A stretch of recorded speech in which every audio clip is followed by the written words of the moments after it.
కూటమి ప్రభుత్వంపై అంగన్వాడీలు విరుచుకుపడ్డారు. చంద్రబాబు కన్నా జగనే బెటర్ అంటున్నారు అంగన్వాడీలు. అధికారంలోకి రాకముందు మాట ఇచ్చిన చంద్రబాబు, పవన్ కళ్యాణ్, నారా లోకేష్ ఇప్పుడు ఎక్కడ ఉన్నారంటూ అంగన్వాడీలు ధ్వజమెత్తారు. కూటమి ప్రభుత్వం వచ్చాక అంగన్వాడీలకు పని ఒత్తిడి పెంచారు.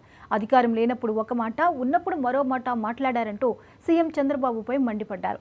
వేతనాలు పెంచి న్యాయమైన 12 డిమాండ్లను నెరవేర్చాలని అంగన్వాడీలు నిరసన ర్యాలీ చేశారు.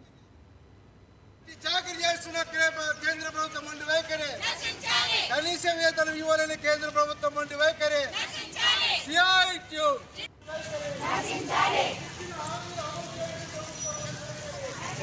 కనీస వేతనం ఇవ్వాలని కేంద్ర ప్రభుత్వం మొండి వైఖరి, కనీస వేతనం ఇవ్వాలని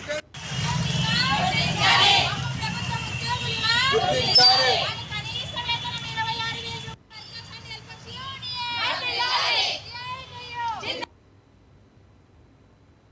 6,000 ఇచ్చేంత వరకు ఇవ్వలేరు. వాళ్ళు వేస్ట్ ప్రభుత్వము. మా ప్రభుత్వం వస్తే మమ్మల్ని గెలిపించండి, మమ్మల్ని గద్దె ఎక్కించండి. ఖచ్చితంగా మేము ఆడపిల్లలకు మీకు న్యాయం చేస్తాము.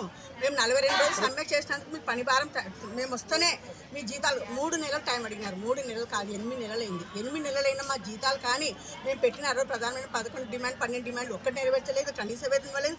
కాకపోతే ఈరోజు పని భారం మరింత పెంచేసినారు. వీళ్ళ ప్రభుత్వం, జగన్ ప్రభుత్వంలో ఒక రకంగా ఉంటే వీళ్ళ ప్రభుత్వం వచ్చినాక మరింత పని భారం పెరిగింది.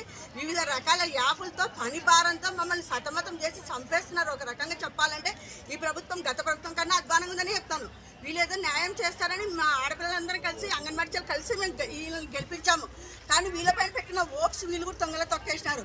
సో ఇప్పటికైనా మించిపోయిన లేదు. మీ ప్రభుత్వం పట్ల వ్యతిరేకత వస్తుంది, ఇంకా స్టార్ట్ అయింది. మీకు కూడా బ్యాడ్ డేస్ స్టార్ట్ అవుతున్నాయి. సో మీరు ఇప్పటికైనా మించిపోయిన లేదు. కళ్ళు తెరిచి కొంచెం అంగన్వాడీల వైపు చూసి మా డిమాండ్స్ నెరవేర్చి తక్షణమే జీవోలు ఇచ్చి మాకు న్యాయం చేయవలసిందిగా ఈ సీఎం గారిని, కూటమి ప్రభుత్వాన్ని మరీ కోరుతున్నాను. టౌన్ సెక్రటరీ ఎస్ నాగలక్ష్మి ఇతరమైతే ఇవ్వలేరు. యూపీ వారణాసిలో